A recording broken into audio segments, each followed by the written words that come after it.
बच्चों, कैसे हैं आप सभी? मैं आशा करती हूँ सभी लोग स्वस्थ और प्रसन्न होंगे। आज हम हमारा पाठ फूलों से नित हंसना सीखो को पढ़ेंगे और समझेंगे। आइए शुरू करते हैं इस पाठ को। ये है पाठ 5, फूलों से नित हंसना सीखो। ये एक कविता है। आइए इसे शुरू करें। इस पाठ में यानी इस कविता में प्रकृति से हमें हमेशा कुछ न कुछ सीखने को मिलता है। फूल हमें हंसना सिखाते हैं, झुकी डाली हमें शीश झुकाना सिखाती है। इस तरीके से हमें इस पाठ में बताया गया है। आइए पढ़ते हैं। फूलों से नित हंसना सीखो, भौरों से नित गाना। जो फूल है यानी जो पुष्प हैं, उनसे हमेशा हमें क्या सीखना है? हंसना यानी मुस्कुराना हमें सीखना है।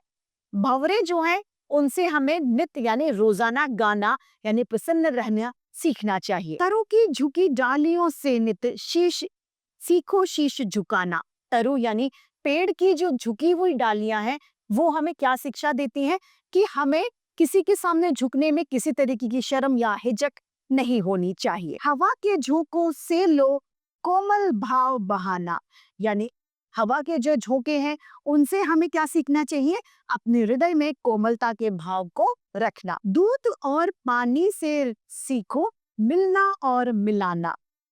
यदि हम किसी से मिल रहे हैं तो इस तरीके से मिले कि किसी तरीके का कोई भेदभाव ना हो।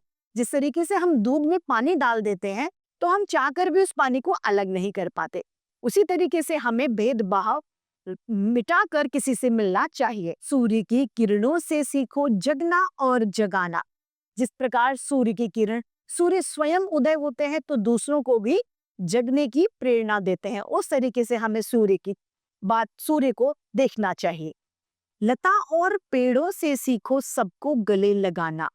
लता यानी बेलों और पेड़ों से हम क्या सीखना चाहिए?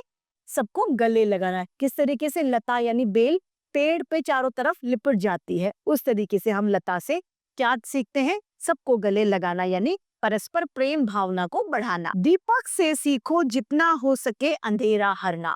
और दीपक हमें क्या सिखाता है? सब में उजाला करना, यानी लोगों को उत्तेजित करना का कार्य यानी मार्ग दिखाने का कार्य कौन करता है? दीपक। पृथ्वी से सीखो जीवों की सच्ची सेवा करना।